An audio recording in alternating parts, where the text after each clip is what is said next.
Abu Dhabi টি10 লিগে royal champs কি একটা নতুন ধরনের বিজনেস করে নিল?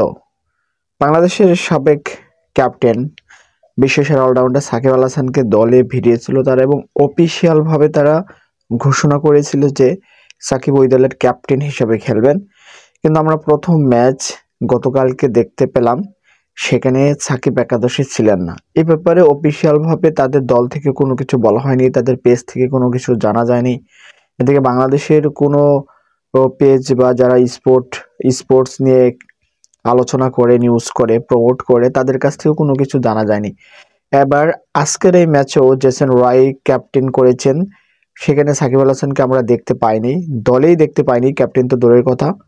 তো কেন এমনটা হচ্ছে? ম্যাচের আগের দিনও তিনি সাক্ষাৎকার দিয়েছেন এবং সেটাতে হিউজ পরিমাণ একটা এঙ্গেজমেন্ট ছিল, ভিডিওতে প্রচুর পরিমাণে ভিউ ছিল। এটাকে আমরা দেখেছিলাম যে ইন্ডিয়ান প্রিমিয়ার লিগে যেখানে 14 কোটি তারপরে 20 কোটি টাকা দিয়ে যাদেরকে কেনা হতো, তাদের ভিডিওতে কোনো ভিউ ছিল না, স্পন্সর ছিল না, কিন্তু সাকিবকে মাত্র তারা 3 কোটিতে কিনে নিয়েছিল। সেখানে সাকিব আল হাসানের হিউজ পরিমাণ একটা ফ্যান বেস পুরা পৃথিবীতে আছে এবং সেখান থেকে অনেক পরিমাণ টাকা কামানো ফ্র্যাঞ্চাইজিগুলোর জন্য খুব সহজ। সেই হিসেবেই এই জিনিসটাকে কি কাজে লেগেছে রয়্যাল চ্যাম্পস? সাকিব আল হাসানকে দলে নিচ্ছে না, কেন নিচ্ছে না অনেকে প্রশ্ন করছেন। নিম্নমানের এই লিগগুলোতে সাকিবের খেলতে না যাওয়াই ভালো। তবে যেসব লিগগুলোতে টাকা পাওয়া যায় সেসব লিগগুলোতে কিন্তু প্রচুর পরিমাণে সব দেশের খেলোয়াড়রাই খেলতে যায়। দেখা যাক তৃতীয় ম্যাচে সাকিব আল হাসান খেলেন কিনা।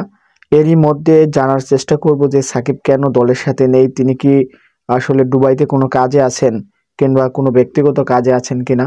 তো সেটা পরবর্তীতে আপডেট জানিয়ে দেওয়া হবে। সবাইকে অসংখ্য ধন্যবাদ, দেখা হবে পরবর্তী ভিডিওতে।